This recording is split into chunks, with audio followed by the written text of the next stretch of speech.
pangarap, san man umabot tayo. Bati ko rin ang mga tagapagpakinig ng programang Buhay OFW ngayon sa DWDD 1134 Armed Forces Radio. Mabuhay kayo mga OFW, mga bayani ng Pilipinas. Okay, magandang buhay Luzon, Visayas, Mindanao. Narito naman po tayo sa programang Buhay OFW ngayon. Siyempre po ito si Terry Alpa. Hello po sa inyong lahat. At syempre po tayo po mapapakinggan sa DWDD Armed Forces Radio, ang boses ng Kawal Pilipino. Ito po ay nasa mainstream ng DWDD 1134 kHz ng inyo pong mga radio. At syempre po batiin muna natin ang ating mga kaibigan, katropa sa DWDD, ang ating mga boss. Hello po sa inyo. Saludo po kami. At syempre ating technical side, men and women in uniform. Thank you so much po sa inyong suporta. Okay, pakilala na po natin siyempre po ang ating partner, walang iba kundi ang founder ng Bantay at Kasangga ng OFW International, walang iba kundi si Founder Albert Guanzon. Palakpakan natin.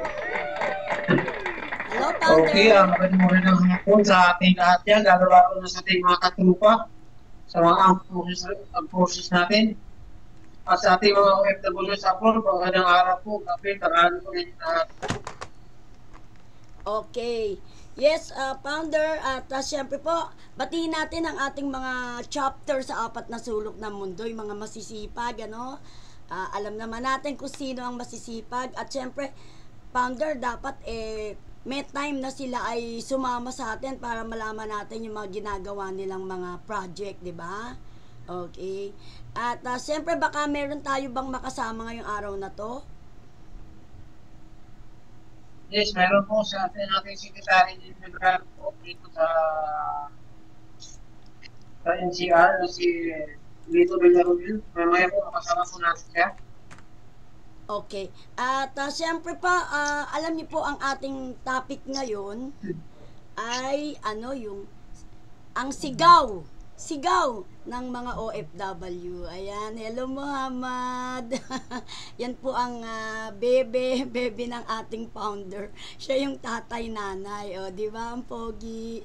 Ayan. Okay. Siyempre, yes. Ang ating po ngayong topic ay sigaw ng mga OFW. Ano ba ang sinisigaw? Kasi, di ba, founder, yung mga nangyayari ngayon sa ating bansa, medyo hindi okay, Kailangan malaman natin yung boses ng ating mga OFW tungkol sa mga nangyayari. Yan. Okay. So, yes, yun na nga, sigaw ng ating OFW ay yun na nga, pag-agarang science totally palitan yung administrasyon. Lalo-lalo na yung kailangan makulong nila ang investigasyon ang gusto nila. Kundi kailangan makulong yung kung sino yung nasa likod. Yun ang mga sigaw nila. Accurate. Oh yes. At alam naman natin, hindi lang mga OFW ang sumisigaw ng katarungan. Siyempre, yung nakita nating rally, ang para sa ating mga OFW, siyempre tayo bilang mga dating OFW, ramdam natin, di ba, ang sakit talaga ng kalooban natin na gano'n, yung pera ng bayan na para sana marami pang mapuntahan o matulungan nasa bulsa. So, sa tingin mo ang dapat mangyari para masatisfied yung ating mga kababayan? Ano ang dapat? Kasi ang po dyan, kasi ang mga OFW, sila po yung sundalo ng ating ekonomiya Bilyon-bilyon po pinapasok din sila po ang buhay, tayo po ang buhay sa ekonomiya ng Pilipinas. So, nakikita nila na yung pera na pinadala nila ay napunta lang sa mga kurap na mga tao.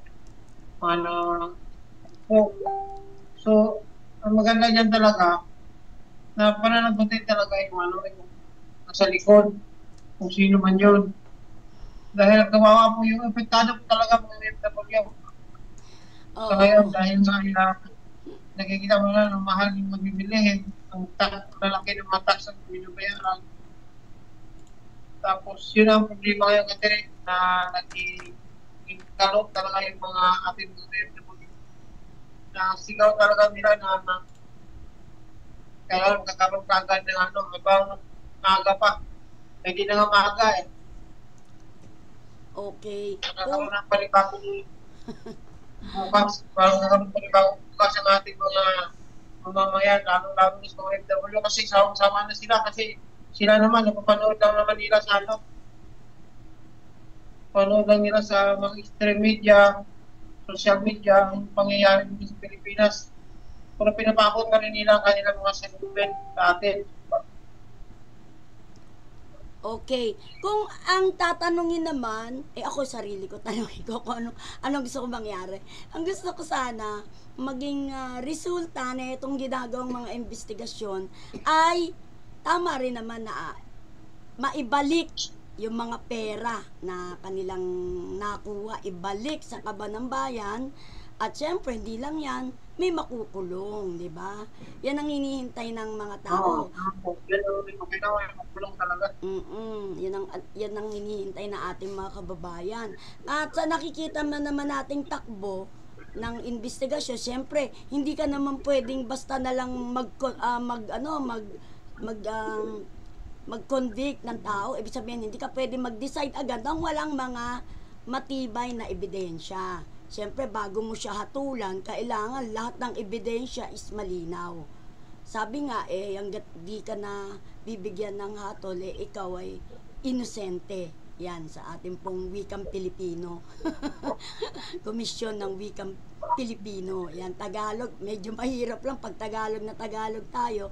So, gawin na lang nating Taglis. Okay.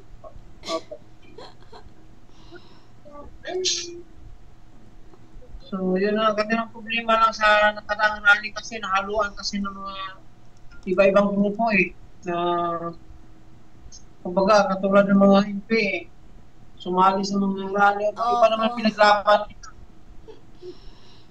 Nanggugulo, hindi naman sila talagang mga yung mga nakaitim, Panggulong gusto nila, panggulong. Sila naman sa totoo lang, sila yung nakita ng mga pulis yung mas nakamas, kalmado naman yung ibang grupo. Sila talaga yung side nila, sa Communist side, ay gano'n, sila yung nanggugulo talaga Kaya kawawa din yung mga pulis Correct. Natapawa lang naman sila. Pero sila, founder, hindi sila makakaligtas kay Yorme. Marami na pong umiiyak na magulang at nagmamakaawa kay Yorme kasi sabi nga, pagkain nga daw, di alam nila kung saan kukuha. Tapos piyansa pa. Wala, sagot ni Yorme. Sana natuto kayong disiplinahin yung mga anak nyo at alam nyo kung mga nasaan. Kaya kawawa din yung mga magulang. Meron dun ang anak niya, founder, iskambal pa. Kaya dalawa pa yung kanyang ipinoproblema. May nakita nga ako doon sa Pire, yung pulis siya, kaharap na yung anak niya. Kaya siya kung dapat gagawin Ibig sabihin, nagkita yung mag-ama. Nagkita yung mag-ama. Grabe din nung nangyaring yan. Sobra. Grabe, biro mo sirain yung mga government property, pati yung isang establishmento doon. Oo, mamaya ka na maglambing Muhammad. Yan kasi ang kanyang tatay at nanay. Muhammad, mamana. Oo. Ayan, okay. Okay, kumustahin ko naman dyan sa iyo, sa inyong lugar. Kumusta bang dyan? Nararamdaman ba ang bagyo? Ang problema dito nga lumakas yung bagyo kagabi kahapon. Pero sa ngayon, itong hapon, medyo kulamlim na lang. Ako kanya ng mga paglakas din ng ulan. Madaling araw. Malakas ang hangin. Oo, kasi yung lugar mo open Tsaka mataas. Kaya nararamdaman ng gusto. Yung sa baba namin, yung talaga napiktuhan. Sa baba? Dito sa Akalan. Opo. Buti walang mga bumagsak Siguro dyan na siguro sa Ha? Parang nasa kabilang linya na si Carlito. Oo. Asan ba siya? Nasa office? O kasama sa online natin. Oo nga. Sana makapasok ang ating SecGen, na si Lito. Para baka marami siyang balita. Sana maabutan ka Marami niya. din. Baka si Malik dito sa rally. Marami naman talaga nag-join ng rally. Pero ano naman sila, tahimik. Yun ang tunay na rally, no? Yung tahimik lang. Yung kanilang isinisigaw, Hindi katulad nung mga nanggulo talaga nung hapon. Ayun. Okay. Ano bang balitaan mo sa ating mga kaibigang OFW? Ano bang mga proyekto nila ngayon dyan sa Qatar? Medyo hindi ko naririnig yung mga boses nila eh. Yes, marami po silang mga activities ngayon kahit sa Saudi Arabia, Qatar at Saudi Arabia, marami po silang mga activities ngayon. So, tuloy-tuloy pa rin yung mga pag-assist natin sa may mga problema katulad ng kailan lang ay mayroon kayo sa atin ng mga detalyadong problema na kung saan ay minamaltrato din kanyang mga problema kasi di ba Katire, sinabihan ko na sila noon na kung kayo basta mag-apply sa agency na din natin kilala ngayon, ayun po, pumunta sa ibang agency, nagkaproblema sa abroad, tayo sa atin pa rin lumapit. Samantala, may dito sa agency para sa kanila, para safe sila. Ngayon, nagkaproblema sa atin pa rin yung bagsak. Itong huli ngayon, nasa Sambuanga Taga-Sambuanga po ito. Ang nandito rin ito, Sambuanga chapter. Mukhang papasok si Kalito. Anuan mo? Sandali lang. Papasukin natin si Kalito. Ikaw na mag-introduce sa kanya, founder, ha? Sandali lang. Habang inaantabayan na ang pagpasok ni Kalito. Ayan. Ayan. Hello. Ayan na. Founder, introduce mo ang ating SecGen. Yes, founder. Nandiyan ako. Oo, nandito na siya. Sige, introduce mo. Paki-on mo yung Sige na, magandang hapon. mic mo, Kalito. Mic mo. Mic, naka-mute. Hindi natin nakita kaya kapalihan Katire. Hindi, naka-mute yung mic niya. Naka-mute. Hello. Yan. Hello. Naririnig mo na siya? Ayan. Yes, ayan na. Secretary, magandang hapon po sa iyo dyan. Sa programa po tayo dito sa DWWR for Radio ngayon. At napag-usapan niyo namin yung mga opinion ng mga nakaraang rally, naganap na rally, at ano ang opinion ng mga OFW. Bago po lahat, nais ko lang po makilala si Lito Villaruel po, siya po yung ating Secretary General po sa Pasensya. Hello, Kalito. Welcome po, 6 po. Palakpakan natin. OFW. Yes, Kalito. Okay. Bati ka muna sa ating followers and viewers. Okay, maraming salamat po sa ating sa lahat, sa ating pong kasamang si Chairman Albert Guanzon, at syempre sa ating talagang ginagalang nakasama si Terry Alpa dito po sa ating programa. At binabati ko ang ating mga kasamahang OFW sa buong mundo. Magandang umaga, magandang tanghali at magandang gabi po sa inyong lahat. Ayan. Okay, at para sa kaalaman ng lahat, ito po yung ating masipag na si Kalito. Na siya rin namamahala ng, hanggang ngayon tuloy pa ba yun? Yung TESDA? Well, tuloy-tuloy naman po. At sa ngayon, ang inaasikaso natin na yung aplikasyon para sa accreditation ng scholarship program para ibahagi sa ating mga kababayang OFW. Ayan, mukhang napakagandang ibalita mo yan. Ano ba yung mga programa mo para sa ating mga kababayang OFW? Yes, go ahead. Yes, kasamang Terry. Sa ngayon, tayo po ay nagtatayo ng isang institution para dito sa ating programa para sa ating mga kasamang OFW, particular sa TESDA Scholarship Program. Under po ito sa housekeeping program. Kanya nga lang sa kadahilan tayo po ay nagsisimula pa lang, Kaya minamarapat po natin na may i-comply lahat ng kailangang requirements para sa accreditation po ng TESDA at makapagsimula tayo upang maipag ano po ito kaloob sa ating mga kasama na OFW. Okay. Ibig sabihin, hindi ka pa nakakapagsimula ngayon ng training? Hindi ba dati meron ka ng mga naumpisa? Sa ngayon na meron tayo domestic work, ito ay isa sa mga programa na binibigay nating training para sa mga OFW na paalis sa papunta ng ibang bansa. Kaya lang hindi tayo nakapokus diyan. Recently, Yes. ang ating pong ipinokos ay yung pong scholarship program para maibahagi po natin sa ating mga kasama na mga advocates at mga ex-OFW. Ayun. So, ano-anong mga kurso yung ino-offer nyo? Meron bang mga ano yan?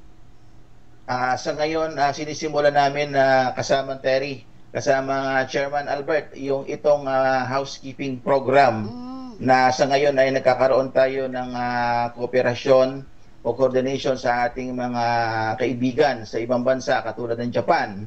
Upang makapagbigay ng employment, makapag-create tayo ng employment from training to employment program. So, ibig sabihin po, kapag kayo ay nag-aral, may possibility na kayo po ay magkaroon ng trabaho. Dahil kami ho mismo ang maghahanap ng trabaho para sa inyo. Yes. Okay, Chairman, may katanungan ka ba?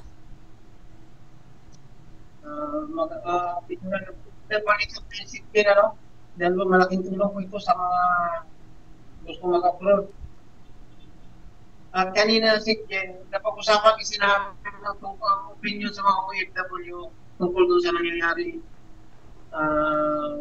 rally ng 21 na kung saan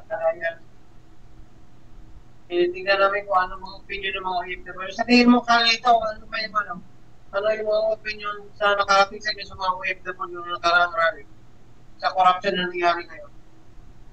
Ayan, kasamang Chairman Albert, kasamang Terry, yan ang isa sa naging mainit sa ating mga usap-usapan sa social media pagdating sa korupsyon sa ating gobyerno, partikular nga dyan sa nangyari sa DPWH, At alam natin ang mga nasa sa loob, yung sama ng loob ng ating mga kababayan, na ang pera ng bayan ay nasasayang na pupunta lang sa mga hindi kapakipakinabang na mga proyekto at sa mga taong alam naman natin yung sa halip na pagsisilbi sa bayan ay ginagawa nilang gatasan yung pera ng ating bayan.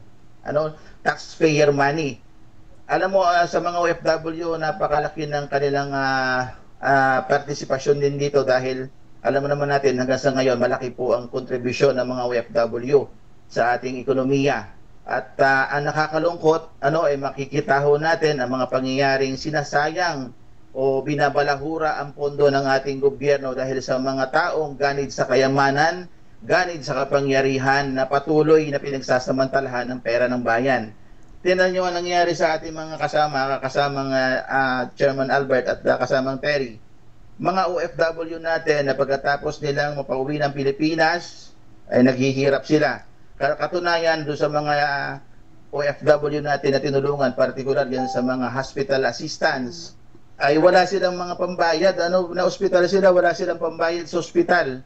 Ano ang nangyayari? Tumatakbo sila kung saan-saan, kung kani-kanino mga politiko, kung saan-saan ahensya ng gobyerno para lang makalikom ng pondo pambayad sa kanilang ospital. Samantalang nakikita nila yung ating mga pondo, lalo tigil dyan sa OWA, yung pondo na ating ikinukontribute sa ating gobyerno ay nakikita nila nasasayang dahil sa mga ganid na politiko at sa mga tao mapagsamantala sa ating bayan.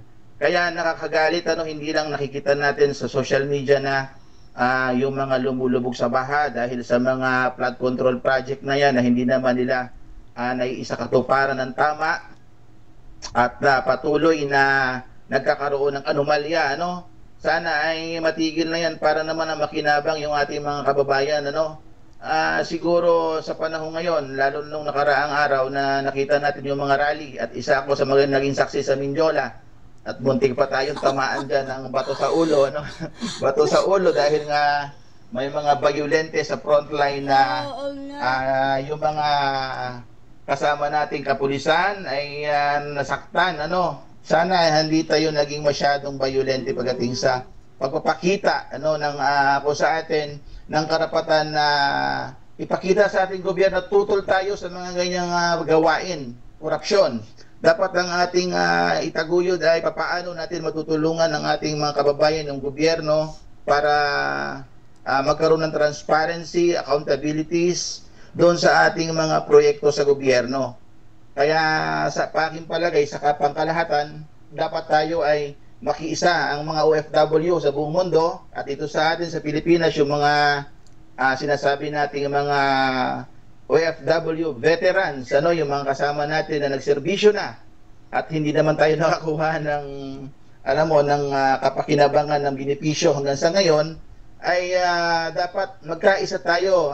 Tayo ay magmatsyag, makiisa sa mga nangyayari sa ating gobyerno. Ipahayag natin yung ating mga nararamdaman na hindi tama, na tama na yung korupsyon. Napakalaki na ng utang ng gobyerno. Could you imagine, almost nakaraan sa ating nakita, 15.29 trillion ang utang ng Pilipinas. Pero kailangan ibalik yan. Ganun pa man, nandun ka pala mismo, sa rally.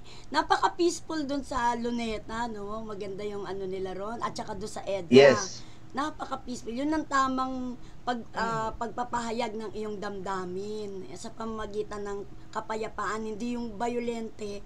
Yung nangyari nung hapon. Pero ang sabi, daw yun parang hindi naman daw talaga mga yun. Yun daw mga binayaran. Oo. Ngayon, meron silang kalalagyan kay Yorme. Kawawa naman ang mga magulang, di ba?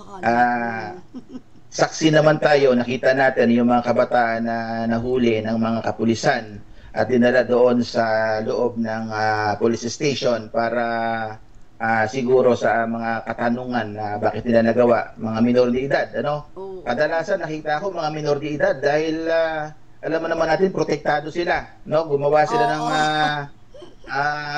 maging violente sila, gumawa sila ng karahasan, pero alam nila na may proteksyon sila dahil sa batas natin. So napoprotektahan sila. At alam naman natin, DSWD na naman ang tutunguhan yan after ng kapulisan. Ito turn over na nila sa DSWD para sila ang mga siwa dito sa mga kabataan ito na nahuli dyan sa rally noong nakaraang araw. Pati yung traffic light, pinag-initan pa Oo, nakita natin naman yung tinanggal pa. Hindi naman kasama sa traffic light tinanggal pa. Public property na hindi naman dapat na nating sirain. Alam mo kasi pera din ng gobyerno, pera din natin yung ginastos dyan, galing sa ating pondo. So siguro ang dapat pinakamainam na gawin ay ipahayag lang natin yung pagtutol. Ayaw natin sa korupsyon, ayaw natin sa mga ginagawa ng mga tao sa gobyerno. Dapat natin sabihin, panagutin sino yung involved dyan, sino yung naging bahagi dyan, diba? Accessory, siyempre wala namang maglalakas loob kung wala yung talagang nasa likod ng mga ganyang klase ng korupsyon. Parang sindikato na yan sa ating gobyerno dahil halos buong gobyerno damay dyan, yung buong DPWH, alam naman natin, meron pa rin naman kalito na matino, yun nga lang nadadamay, kaya hindi na sila pinagsusuot ng uniforme pagpapasok sa trabaho, kasi nadadamay sila, meron ding matitino. Siyempre, pag narinig yung DPWH, iba yung dating. Medyo talagang nagpapainit ng damdamin ng mga tao. Kaya hindi na muna sila pinagsusuot ng uniform. Makita sila sa daan. Oo. Talagang Akala ko kabaliktaran sa mga naririnig ko at marami gusto mag-apply na sa DPWH. Parang gusto ko na rin mag-apply at maganda ang benepisyo. Yung mga anak daw hindi na raw nila pakukuhanin ng ng lawyer.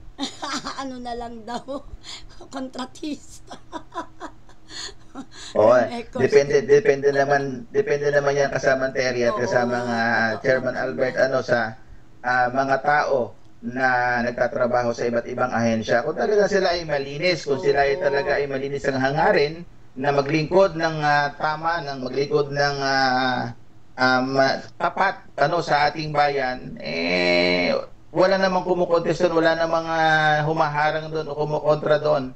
Ang kailangan lang talaga, transparent tayo, yung proper accountabilities, yung tawag ng trabaho, serbisyo muna bago yung sarili natin.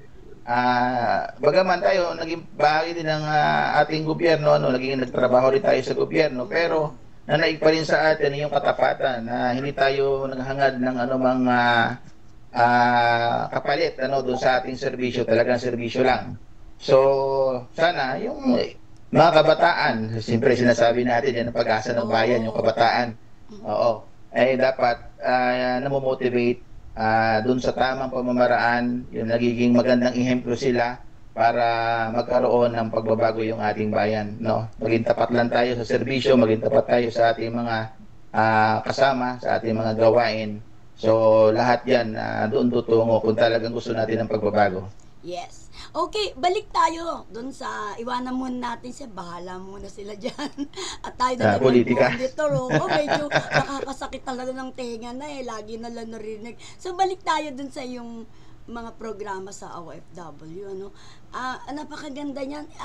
Paano ba maka-apply niyan, mag-avail? Ano bang nahanap mong requirements?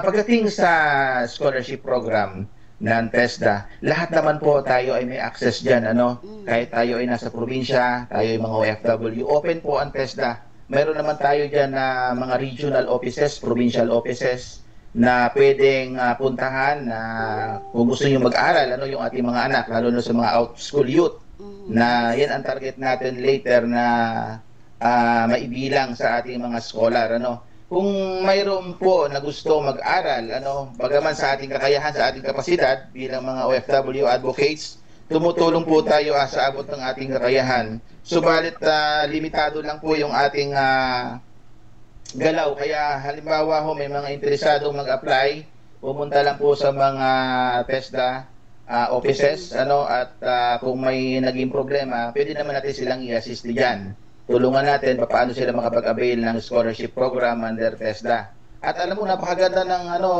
programa ng TESDA, kasama Terry, kasama Chairman Albert, napakalaking impact nito sa ating gobyerno dahil doon sa yung in a short term lang nung ating pag-aaral, yung mga skills program na yan, ay nagkakaroon tayo ng maayos sa trabaho. Mas malaki kasi yung impact ng mga blue-collar jobs natin kaysa doon sa mga white-collar jobs, sa mga management natin, kasi mas marami ang pangangailangan ng kumpanya sa mga skills o skilled worker natin.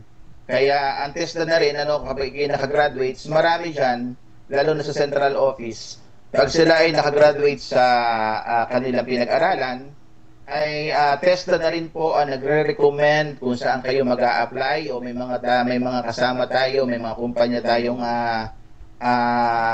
may mga memorandum tayo sa mga kumpanya na pag nagkaroon na tayo ng graduate sa kanila natin dinadala para po magkaroon ho sila ng proper training. At the same time, pag maganda ang kanilang performance, ina-absorb na rin sila ng kumpanya nilang pinagtitrainingan. Yun ang maganda po sa mga naging programa ho ng TESDA. So malaking impact sa ekonomiya natin dahil sabi nga natin, hindi lang po training ng training. Dapat ho iniisip natin after the training natin o training program, dapat po ay ma-employ natin yung ating mga trainees, yung ating mga graduates. Bakit po? Kasi pera ho ng gobyerno yan, pundo ng gobyerno na ibinabahagi para tayo po ay makapag-aral ng libre. So, ano po ang magiging balik sa gobyerno nun para naman ho maibalik natin yung ginastos sa atin bilang scholar, magtatrabaho naman po tayo. At pag may trabaho tayo, siyempre, nagbabayad ka ng tax, nagbabayad ka ng pag-ibig. So, may napagkukunan ng kontribusyon galing sa atin. Yun ang nababalik natin sa gobyerno. At dun sa mga institusyon na nag-i-implement ng scholarship program na ito, sila na rin kasi yung naghahanap ng mga trabaho para sa kanila. Kaya nga sabi ko, sana ang lahat ng institusyon ay may kapasidad din, base doon sa mandato ng TESDA na dapat yung mga graduates ay hindi na nanatiling graduates lang, hindi naka-idle, walang trabaho, kundi dapat tayo po mga nagpapatupad nito, nag-i-implement nito, ay naghahanap din po doon sa ating job linkages na yan. Ano po, yung employment, dapat nakakapagbigay tayo ng trabaho sa kanila. Kasama nga Terry, kasama Chairman Albert. Okay, sa mga interesado, saan sila pwedeng kumontak?